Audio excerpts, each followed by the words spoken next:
关注哪些议题？ Permettez-moi d'abord de vous remercier, de remercier les organisateurs de ce forum qui m'ont invité. Évidemment, nous avons profité de cette visite, de ce forum pour le transformer également en une visite d'État et d'amitié, ce qui nous a permis de ratisser assez large. Spécifiquement au forum,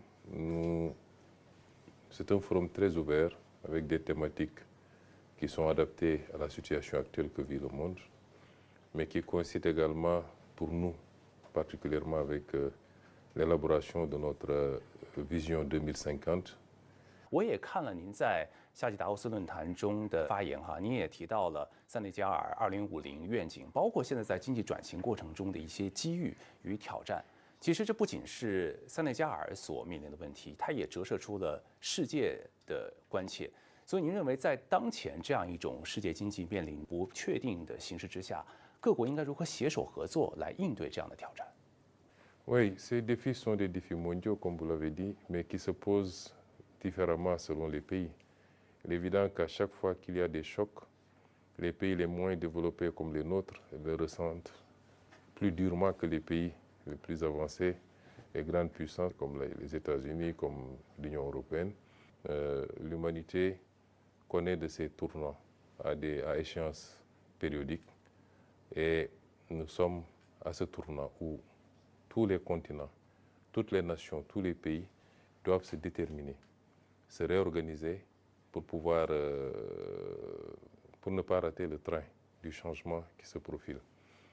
Les règles qui doivent asseoir les relations entre États, quelle qu'en soit la taille, la puissance, la capacité, les relations doivent être basées sur d'abord le respect mutuel, c'est extrêmement important.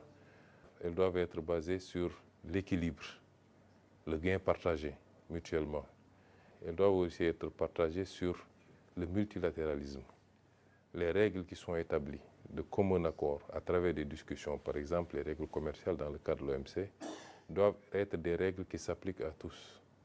Et aucune partie ne doit pouvoir, parce que les règles ne l'arrangent plus, parce qu'elle sent qu'elle perd plus ou moins le pouvoir, la puissance et l'avance qu'elle avait, aucune partie ne doit pouvoir se lever toute seule et dire je dénonce les règles ou je change les règles du jeu.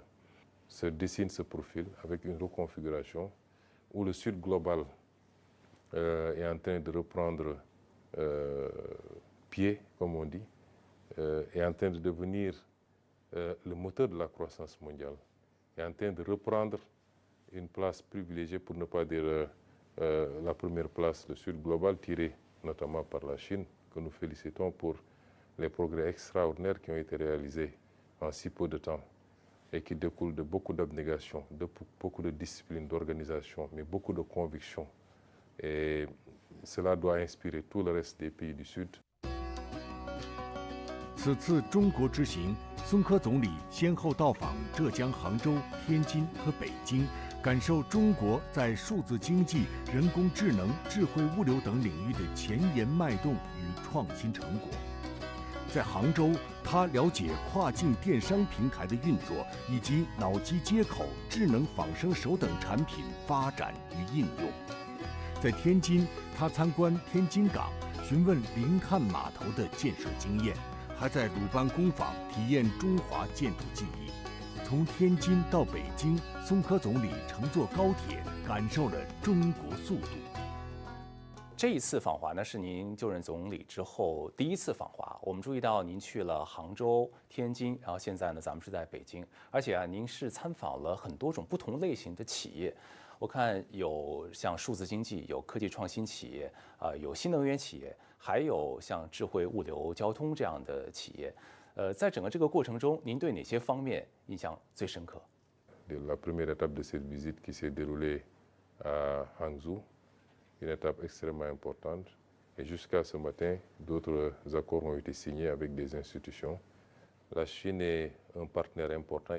Les investisseurs chinois sont très dynamiques, très entreprenants. Nous en recevons tout le temps et ils sont intéressés par tous les secteurs de l'économie. Ils viennent avec des intentions nobles, avec des modes de financement innovants. Toutes les offres ont été recensés et c'est très positif pour nous. Nous avons noué également ce partenariat avec la commune de Tanjing et incessamment également à ce niveau-là les autorités du port de Tanjing qui est le port le plus modernisé aujourd'hui. Nous sommes en train d'édifier 3 ports, un grand port qui existait déjà, le port de Dakar, mais 2 autres ports qui sont en cours de construction et un projet d'un 3e port au sud. Et nous avons, avec les autorités locales également là-bas, eu des discussions très intéressantes. Cela nous a inspiré d'ailleurs une idée. Nous voulons dans le partenariat avec la Chine, c'est-à-dire un hub en Afrique de l'Ouest, un hub en Afrique tout court. 我们一直在关注您在中国的行程，而且我发现您在参访一些